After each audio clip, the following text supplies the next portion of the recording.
ಸಿಬ್ಬಂದಿ ಸಭೆಯಲ್ಲಿ ಅಧ್ಯಕ್ಷರಿಗೆ ಅಗೌರವ ತೋರಿದ್ದಾರೆ ಎನ್ನುವಂತಹ ಕಾರಣಕ್ಕೆ ಸೇಸಮ್ಮ ಎನ್ನುವಂತಹ ಸಿಬ್ಬಂದಿಯನ್ನ ಸೇವೆಯಿಂದ ಅಮಾನತು ಮಾಡಿದ ಹಿನ್ನೆಲೆಯಲ್ಲಿ ಮಹಿಳೆ ಅಸ್ವಸ್ಥಗೊಂಡು ಆಸ್ಪತ್ರೆಗೆ ದಾಖಲಾದಂತಹ ಘಟನೆ ನಡೆದಿದೆ. ಬಂಟ್ವಾಳ ತಾಲೂಕಿನ ನೇರಳಕಟ್ಟೆ ಪ್ರಾಥಮಿಕ ಕೃಷಿ ಪತ್ತಿನ ಸಹಕಾರಿ ಸಂಘ ನಿಯಮಿತದಲ್ಲಿ ಕಾರ್ಯನಿರ್ವಹಿಸ್ತಾ ಇದ್ದ ಸೇಸಮ್ಮ ಎನ್ನುವಂತಹ ಮಹಿಳೆ ಏಪ್ರಿಲ್ 1ರಂದು ನಡೆದ ಸಿಬ್ಬಂದಿ ಸಭೆಯಲ್ಲಿ ಅಧ್ಯಕ್ಷರ ವಿರುದ್ಧವಾಗಿ ಮತ್ತು ಇತರ ಸಿಬ್ಬಂದಿಗಳನ್ನ ಅಧ್ಯಕ್ಷರ ವಿರುದ್ಧವಾಗಿ ಮಾತನಾಡಿದ್ರು ಎನ್ನುವ ಕಾರಣಕ್ಕೆ ಶಿಸ್ತು ಕ್ರಮದ ಹಿನ್ನೆಲೆಯಲ್ಲಿ ಸೇಸಮ್ಮ ಅವರನ್ನ ಅಮಾನತು ಮಾಡಲಾಗಿತ್ತು. ಇದರಿಂದ ನೊಂದ ಮಹಿಳೆ ಅಸ್ವಸ್ಥಗೊಂಡು ಪುತ್ತೂರು ಸರ್ಕಾರಿ ಆಸ್ಪತ್ರೆಗೆ ದಾಖಲಾಗಿದ್ದಾರೆ. ಮಹಿಳೆಯ ವಿರುದ್ಧ ಯಾವುದೇ ತಪ್ಪು ಇಲ್ಲದಿದ್ರೂ ಅವರನ್ನ ಅಮಾನತು ಮಾಡಿರೋದಕ್ಕೆ ದಲಿತ ಪರ ಸಂಘಟನೆಗಳು ಆಕ್ರೋಶವನ್ನ ವ್ಯಕ್ತಪಡಿಸಿದ. ನಿಜವಾಗಿ 1 ತಾರೀಕಿಗೆ ರಜೆ ಹಾಕಿದ್ದಾನೆ ಅವನು, ಅಂದ್ರೆ 2 ತಾರೀಕಿಗೆ ನಾನು ಬರುವುದಿಲ್ಲ ಅಂತೇಳಿ ರಜೆ ಅರ್ಜಿ 1 ತಾರೀಕಿಗೆ ಅವನು ಕೊಟ್ಟಿದ್ದಾನೆ. ಮತ್ತೆ ಕೀ ಕೂಡ ನನ್ನಲ್ಲಿ ಕೊಟ್ಟು ಬಿಟ್ಟ. ಮೇಡಮ್ ನೀನು ಕ್ಯಾಶ್ ನೋಡಬೇಕು ನೀನು ಅಂತ ಹೇಳಿ ಆಯ್ತಂತ ತಗೊಂಡಿದ್ದಾನೆ ಕೀ ಕೂಡ. ಹಾಗೆ ನಾನು 2 ತಾರೀಕಿಗೆ ಡ್ಯೂಟಿಗೆ ಹೋದೆ ಸರ್. ಹೋದ ತಕ್ಷಣ ಅಲ್ಲಿ ಕೂತ್ಕೊಳ್ಳುವಾಗ ನಮ್ಮ ಈ ಯತೀಶ ರಜೆ ಹಾಕಿದ್ದಾನಲ್ಲ, ಅವನ ಮನೆಯಿಂದ ಅವನು ಫೋನ್ ಮಾಡಿ ನಮ್ಮ ಅಟೆಂಡರ್ ಮೋಹನ್ ಅಂತ ಇದ್ದಾರೆ ಅವರಿಗೆ ಫೋನ್ ಮಾಡಿ ಅವಳನ್ನು ಕೂತ್ಕೊಳ್ಳಲಿಕ್ಕೆ ಬಿಡಬೇಡಿ, ಅವಳ ಚೇರನ್ನು ತೆಗಿ, ಅವಳು ಕೂತ್ಕೊಳ್ಳೋದು ಬಿಡಬೇಡಿ ಅಂತೇಳಿ ಯಶೋಧ ಮುಖ್ಯ ಕಾರ್ಯನಿರ್ವಹಣಾ ಅಧಿಕಾರಿ ಅವರು ಫೋನ್ ಮುಖಾಂತರ ಹೇಳಿದರು. ಆವಾಗ ಇವರು ಮಾತಾಡುವಾಗ ನಾನು ಮೋಹನ ನನಗೆ ಸ್ವರ ಕೇಳಿತು, ನನಗೆ ಆಗೋದಿಲ್ಲ, ನಾನು ಮಾಡೋದಿಲ್ಲ, ನೀನೇ ಬಾ ಅಂತ ಹೇಳೋದು ಕೇಳಿತ್ತು ನನಗೆ. ನಾನು ಅವಾಗ ಕೇಳಿದೆ, ಎಂತ ಮೋಹನನ್ನ ಎಂತ ಅಲ್ಲ, ನೀನು ಅಲ್ಲಿ ಕೂತ್ಕೊಳ್ಬೇಡಂತೆ, ನೀನು ನಿನ್ನ ಚೇರ್ ತೆಗಿಬೇಕಂತೆ ಅಂತ ಹೇಳಿದರು. ನಾನು ಅಲ್ಲಿಂದ ಮತ್ತೆ ಇದ್ದೆ, ಅವರ ಯತೀಶ ಕೂತ್ಕೊಳ್ಳುವ ಪ್ಲೇಸಿಂದ ಇದ್ದೆ. ನನ್ನ ಪ್ಲೇಸಲ್ಲಿ ನಾನು ಕೂತ್ಕೊಂಡೆ ಸರ್.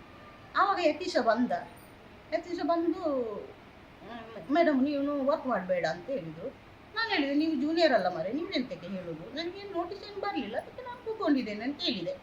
ಇಲ್ಲ ನೀವು ಹೇಳ್ಬೇಕು, ನಿಮ್ಮ ಚೇರ್ ತೆಗ್ತೇನೆ ಅಂತೇಳಿ ಹೇಳಿದೆ. ತುಂಬ ಮಂದಿ ಇದ್ದರು ಅಲ್ಲಿ ಕಸ್ಟಮರ್ನವರು ಬಂದು, ರಜೆ ಅಲ್ಲ ಫುಲ್ಲು ಹಾಗೆ ಇದ್ದರು. ಇವರು ಚೇರ್ ತೆಗಬೇಕು ಅಂದರೆ ಎಲ್ಲ ಕಂಪ್ಯೂಟರ್ನೆಲ್ಲ ಎಲ್ಲ ಕ್ಲೋಸ್ ಮಾಡಿದ ಸರ್. ಕಂಪ್ಯೂಟರ್ ಅಂದರೆ ಅದು ಪ್ಲಗ್ ತಪ್ಪಿಸಿದ, ಮತ್ತು ಚೇರ್ ಎಲ್ಲೆಲ್ಲಿಗೆ ನೋಡಿದ ಸರ್. ನಾನು ಕೂತಲ್ಲೆಲ್ಲ ಅಲ್ಲಿ ಬಂದು ಎಲ್ಲ ಪ್ಲಗ್ ತಪ್ಪಿಸುವಾಗ ಚೇರ್ನ ಹೂಡಿದ, ಹೀಗೆಲ್ಲ ಮಾಡಿದ. ಮತ್ತು ನಾನೆಂತ ಅಲ್ಲಿ ಆದರೂ ಕೂಡ ನಾನು ಹೇಳಲಿಲ್ಲ ಸರ್, ಅಲ್ಲೇ ಕೂತ್ಕೊಂಡೆ.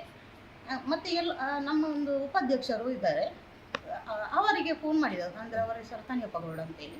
ಅವರಲ್ಲಿ ಹೇಳಿದ್ದೆ, ಸರ್ ಹೀಗೆ ಮಾಡ್ತಾ ಇದ್ದಾರೆ, ಒಮ್ಮೆ ಬನ್ನಿ ವಿಸಿಟ್ ಕೊಡಿ, ನೋಡಿ ನನಗೆ ನಾಚಿಕೆ ಆಗ್ತಾ ಉಂಟು ಇಲ್ಲಿ, ನಮ್ಮ ಒಮ್ಮೆ ಬಂದು ನೋಡಿ. ಅವರು ಹೇಳಿದರು, ನನಗೆ ಒಂದು ಬೇರೆ ಹೋಗ್ಲಿಕ್ಕೆ ಉಂಟು, ಆಗೋದಿಲ್ಲ ಅಂತ ಹೇಳಿದರು ಮತ್ತು ನಾನು ಮತ್ತೆ ಎಲ್ಲ ಡೈರೆಕ್ಟ್ನವರಿಗೆ ಫೋನ್ ಮಾಡಿದೆ, ಬನ್ನಿ ಸರ್ ಒಮ್ಮೆ ಬನ್ನಿ. ಅದರಲ್ಲಿ ಒಬ್ಬ ರಾಘವ ಗೌಡ ಅಂತೇಳಿ ಏನೇಚೆ ಅವರು ಬಂದರು ಸರ್.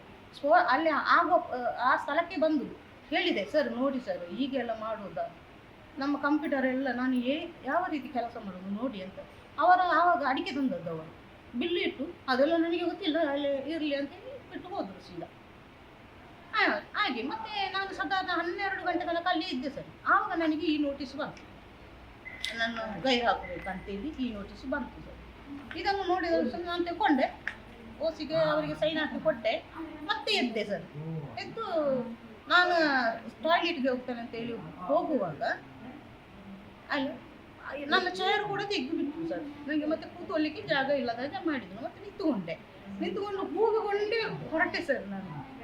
ಹಾಗೆ ಹೊರಟು ನಾನು ನಮ್ಮ ಮೇಲಧಿಕಾರಿಯಾದ AR ಮತ್ತು DR ಅವರಿಗೆ ಮನವಿ ಕೊಟ್ಟೆ ಸರ್. ಅಂದರೆ ಎಲ್ಲ ಕಿರಿಕಿರಿ ಆಗೋದು ಬೇಡ, ನನಗೆ ಅದು ನಮ್ಮ ಸಂಸ್ಥೆ ಅಲ್ವ ಸರ್, ನಾವು ಅಲ್ಲಿ 1 ರೂಪಾಯಿ ಆದರೂ ಅಲ್ಲಿ ಸಂಸ್ಥೆಯಲ್ಲಿ ದುಡಿದು ತಿನ್ನುವವರಲ್ಲ, ನಾನು ಆ ಸಂಸ್ಥೆಗೆ ದ್ರೋಹ ಮಾಡುವುದು ಬೇಡ ಅಂತ ಹೇಳಿ AR ಹೋಗಿ ನಾನು ಮನವಿ ಕೊಟ್ಟೆ ಸರ್.